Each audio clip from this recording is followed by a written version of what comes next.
Non, non, non. Non, non, non, il est pas là. Il est pas là. Il reviendra pas. Il reviendra pas, j'ai plus de budget, les gars. Bonjour à tous et bienvenue dans ce nouveau point catch. Je sors de l'ostéo, je suis complètement bouillant. Aujourd'hui, on va parler d'un sujet quand même assez triste, un sujet qui fâche, puisqu'on va lister ensemble la liste des catcheurs qui sont actuellement blessés. Et quand je dis catcheur, je parle pas de Francis, 57 ans, catcheur belge à la retraite. Non, non, je parle bien de tous les catcheurs WWE qui sont blessés actuellement et aussi les catcheurs AEW. Quel casse-tête pour Tony Khan et Vince McMahon, puisque quasiment leurs plus grosses stars à eux deux sont actuellement out. On va donc faire un petit point catcheur par catcheur pour voir exactement qu'est-ce qui leur arrive, combien de temps vont-ils être absents. En fin de vidéo, on fera également un point sur quels peuvent être les talents qui peuvent remplacer ces stars actuellement blessés. Et puis également, on fera un petit point sur ceux qui sont absents, qui ne sont pas là, que l'on attend, le retour Goldberg, et puis voir un petit peu quand est-ce qu'ils vont revenir. Bien les amis, commençons cette liste de la tristesse par celui qui s'est blessé récemment. C'était dimanche lors de Hell in a Cell, un petit peu avant, mais on a découvert ça lors de Hell in a Cell. Cody Rhodes qui s'est donc fait lui une déchirure du pectoral. C'est une blessure assez importante, une blessure qui va nécessiter une opération et on estime son retour entre 4 et 5 mois.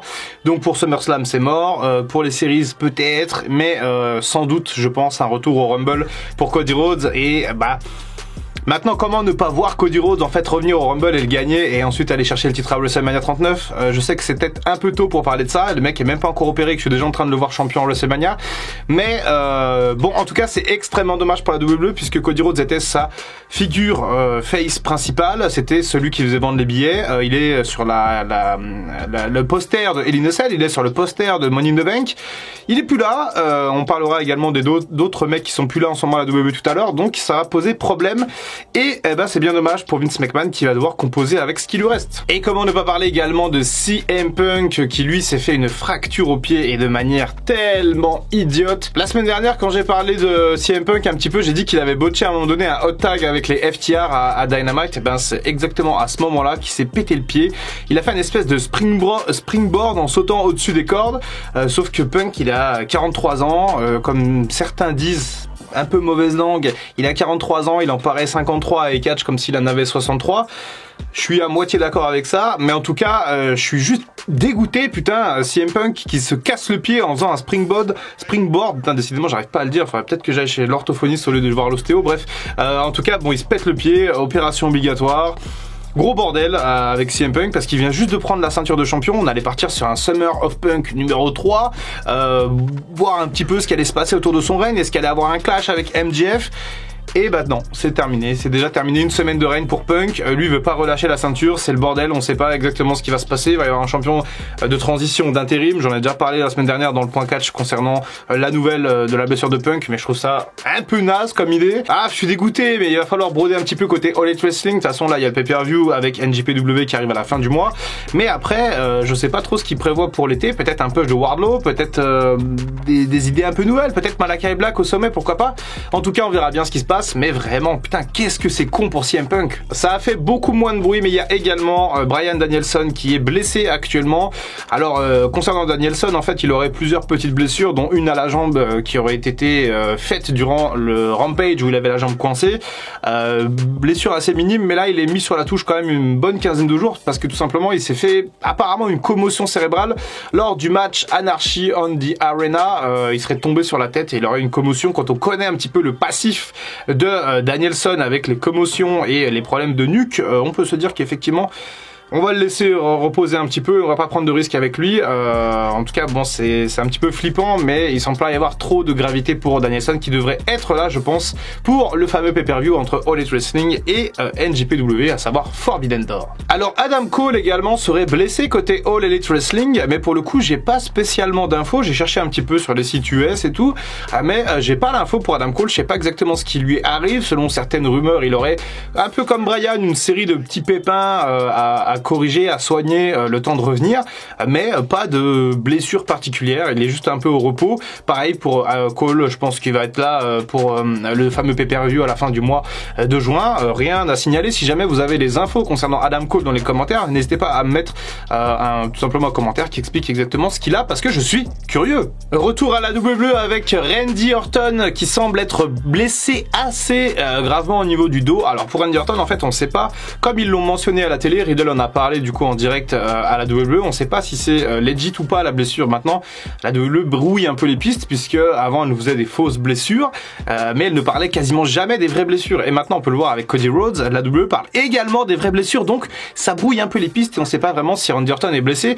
Ce qui est surprenant, c'est qu'il est absent depuis plusieurs semaines, que voilà, on a expliqué qu'il avait une blessure au dos et que ça n'avait pas l'air d'être prévu. Orton avait l'air d'être dans les plans, peut-être une confrontation contre Riddle à SummerSlam, ça aurait été peut-être le point d'orgue de cette équipe RK Bro.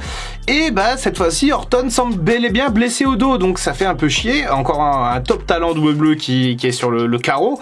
Ça commence à faire beaucoup concernant la WWE. Hein. Bon, dans une moindre mesure, il y a également Jeff Hardy qui est blessé. Il a eu tout simplement pas une commotion, mais là il a pris un gros KO. Pareil, la semaine dernière, j'ai fait un point 4 sur Jeff Hardy parce que je trouvais qu'il avait une attitude complètement bizarre dans le ring à Double or Nothing. Je craignais le pire, je craignais le retour de la dépendance, de produits stupéfiants, pourquoi pas, de prise de produits stupéfiants, mais c'est pas le cas. Apparemment, il avait juste pris un sale KO et du coup, bah, il était totalement à l'ouest et c'est pour ça que on voyait bien les Bucks et le frère Hardy, Matt, qui donnaient des indications. Bon, Jeff Hardy, ça devrait aller, je pense, il devrait revenir assez vite, mais à quel prix? Jeff Hardy, j'en ai parlé la semaine dernière, mais est-ce que ça vaut vraiment le coup de le faire revenir pour lui faire des spots de malade, faire des Swanton Bombs d'échelle alors qu'il a 43 piges, qu'il est complètement cramé physiquement et que ça va devenir de plus en plus dangereux à terme.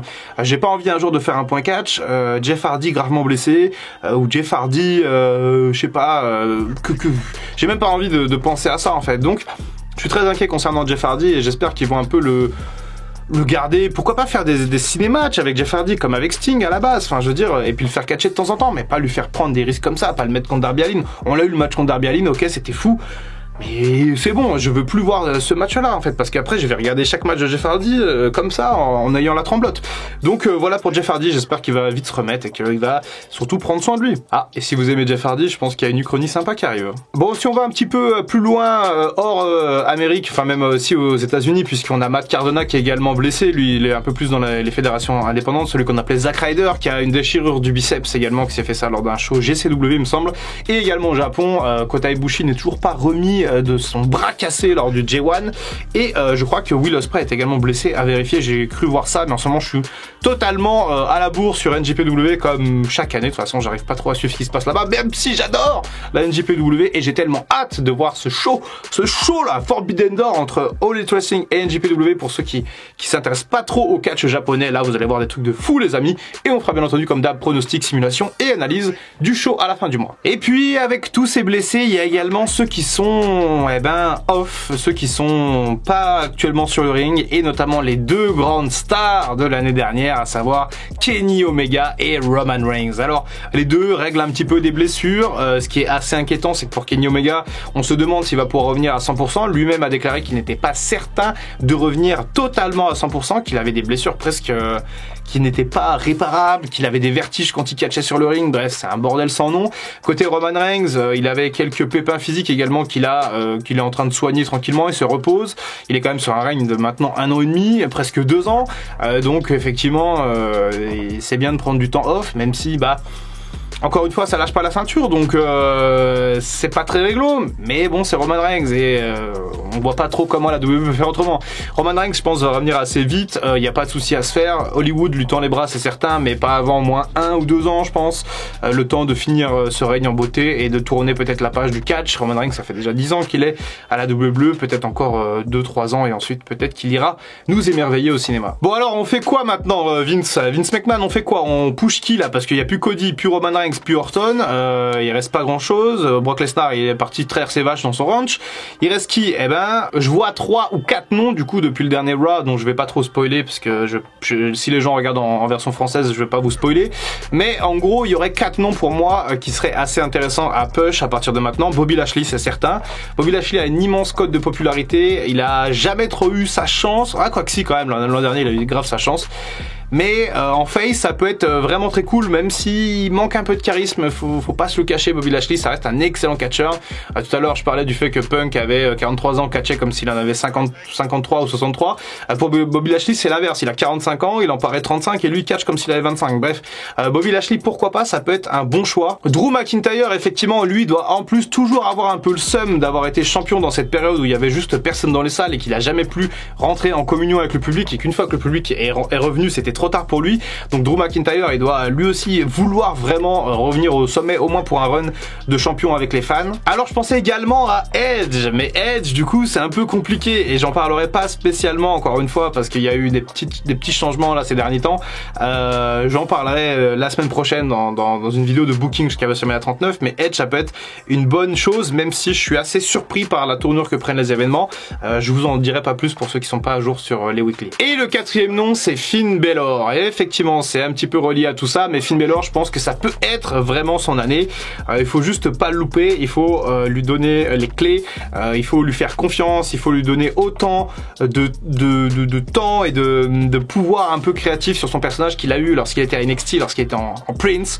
Et je pense que ça va faire des étincelles à mon avis. Finn Balor, enfin, on va avoir l'apogée de Finn Balor à la WWE, alors que quand même, ça fait 6 ans qu'il est dans les rosters principaux. Enfin, on compte pas cette période de NXT, la deuxième, mais ça fait 6 ans quand même qu'il est arrivé à Raw.